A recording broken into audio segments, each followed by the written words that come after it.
this is a survivability upgrade to our current system.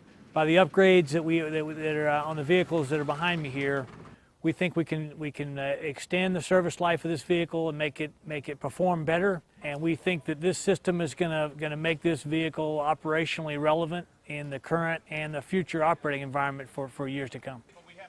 What we've done is we have gone back and really honed in on the force protection survivability of this vehicle.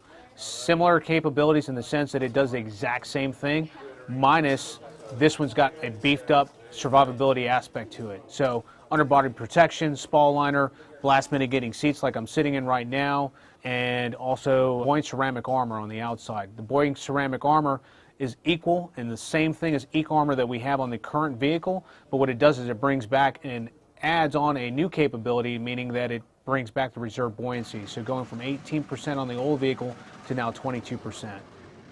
I feel incredibly safer in this vehicle than I do in the old platform. This vehicle is definitely a step in the right direction, and I believe that it's definitely something that the fleet will definitely appreciate, and definitely the Marines, especially the 0311s, they'll definitely appreciate this platform because it is intended to keep them safe and alive.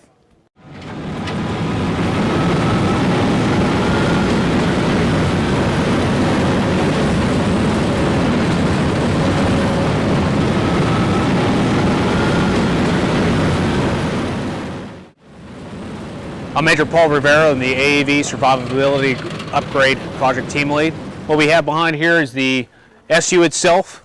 What I'll focus in on here is we have the force protection upgrade, which is the foundation of this actual platform. So what we've done is we've actually replaced the armor and brought out buoyant ceramic armor that serves two purposes. One, to bring back that reserve buoyancy, to include the same armor protection that the current AAV Ram RS has right now. Underneath underneath the body of the vehicle, we've got about a 2.25 inch ballistic armor panel that's been put up underneath it.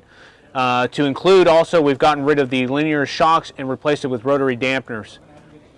To the rear of the vehicle, we've replaced out the old legacy water jets. The cover's actually closed right now, but you've got in here a new water jet. It's projected to push out more than what we currently are pushing in the water right now, and that's anywhere from 5 to 6 knots with the legacy platform to be greater, anywhere from 7 knots in the water. Transitioning inside the vehicle right now, once again, like I said, is the survivability upgrade program is focused on force protection. We do that by a couple of different ways. One, we've got the belly armor that's on the exterior of the vehicle. Interior, we've got aluminum armor that's been put on the inside, which is retained on the inside of the walls to the side parts of the walls as well, to include a 360 degree spall liner. To finally focus on that upgrade for force protection, we've got blast mitigating seats. These blast mitigating seats, what they focus on is getting the Marines' feet off the actual blast. So by doing so, we've got footrest designed to keep the Marines' feet off, and sailors, to include a 5-point harness. And this seat actually, in an actual event, strokes anywhere from 0 to actually up to 4 inches of stroke. What that does is it doesn't allow the Marine to necessarily survive. It actually increases that ability to survive and be able to walk away with those lower extremity injuries. So they're not taking those. To include also a headrest. The seats, the unique thing about these seats is they actually serve as a secondary function. Instead of just worrying about stepping up on bench seats, you also have the backs of the seats that you can actually step on and maneuver on the top of the vehicle.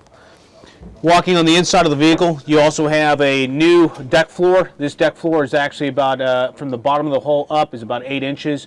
That also gets you and the occupancy away from the actual event of the blast. And then behind this engine panel right here, we've got actually a new engine and a new transmission. And open that up. So what we got back here is you've got a new 675 Cummins engine, you've got a new transmission made by KDS, and a new PTO. That's the heart of the vehicle, and that's what's really bringing a lot of success to this platform due to the fact that we have about 10,000 pounds more weight added to the vehicle. So, and then the last shot that you probably want to take a look at is if you can look up towards the front. you're actually seeing the new driver's display. That new driver's display is basically getting us into current times instead of having to deal with the old system that we had that was just obsolescent and obsolete.